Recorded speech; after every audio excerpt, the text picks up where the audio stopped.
Estamos aqui num parque e aí a gente lembrando quando a gente faz perícias em parque, porque você como perito vai ter perícia em tudo que é lugar. Então nós já fizemos nas cidades que nós atuamos, parques, você pode fazer um orquidário, você pode fazer um jardim botânico, por exemplo, para quem é da região do Rio. Em São Paulo, Ibirapuera, tem várias regiões onde você pode fazer perícia. E uma das dificuldades é você marcar o ponto com as partes, né? Então você tem que tomar cuidado. Então, porque tem parques que são gigantescos, tem várias entradas, né? Então, o parque que eu fiz mesmo, eu tive dificuldade de achar as partes, porque ele era gigantesco numa cidade no interior.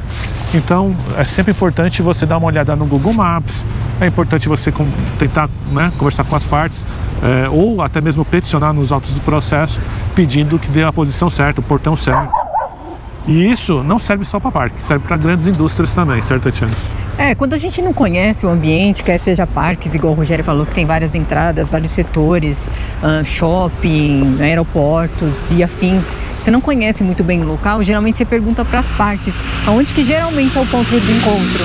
Para quê? Para quando você passar o agendamento, você deixar anotado que o ponto de encontro é em X, em tal lugar. Senão, é capaz de uma das partes não encontrarem aquele local, se atrasarem, enfim. Acaba atrapalhando a perícia. Sem dúvida. Principalmente você que faz igual a gente costuma fazer, que é marcar várias perícias no mesmo dia.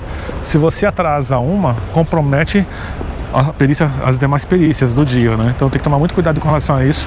Uma outra dica, quando você vê que é um local, seja parque, seja um grande complexo, indústria, né, onde tem muitos portões, você vê que você vai gastar mais tempo, deixa para a última perícia, tá?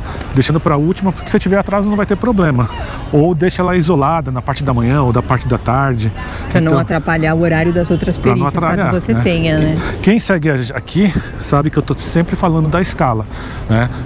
Essas perícias de instabilidade, periculosidade, dá para você escalar, porque são perícias que você, estudando bem o processo, você consegue controlar boa parte do tempo da perícia, né? Então você consegue fazer isso. Agora, se você tem dúvidas, uma coisa que a gente acaba fazendo também, quando tem muitos agentes para avaliar, você percebe que o profissional, né, o reclamante trabalhou em várias áreas da empresa, em vários pontos da empresa. Então às vezes vale a pena até você deixar uma perícia isolada para aquele dia, para não ter risco, né? Por isso que é importante, o bom profissional, o bom perito, ele estuda o processo, analisa todas as peças que ele tem. Muitas vezes a própria documentação, seja o PGR, o PPRA, o antigo PPRA, você vai conseguir olhar o tamanho dessa empresa e consequentemente se planejar melhor, né, Tatiana?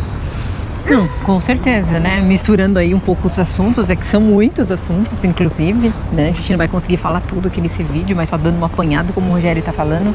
É muito importante, quando a gente vai fazer o agendamento, contemplar todas essas informações para ver qual é o tempo que você vai gastar efetivamente. Principalmente se você vai fazer mais de uma perícia ali durante o dia. Ver o tempo do deslocamento, ver se você minimamente tem todos os documentos do reclamante, dar uma olhada na inicial, o que tem, o que está faltando, anotar para aquela atividade quais são as suas dúvidas do que você vai levantar, né? Ainda que seja colocar um checklist lá para você não esquecer os pontos, principalmente quando a gente está começando, é bem comum, a gente se perde e não consegue lembrar de todas as informações. E quando a gente está com um checklist, daquele caso ali na mão, fica mais fácil de lembrar lá na hora para a gente não esquecer para o laudo depois. Olhar os quesitos, mas alguns quesitos que de repente estão fugindo do normal para ver se não que obrigatoriamente você tenha como perito responder lá na hora, tá? Nem é comum um perito responder na hora. Mas você dá uma olhada, ver se tem alguma pergunta ali capciosa que você precisa pegar a resposta lá na hora ou se atentar mais na diligência para poder responder aquele quesito.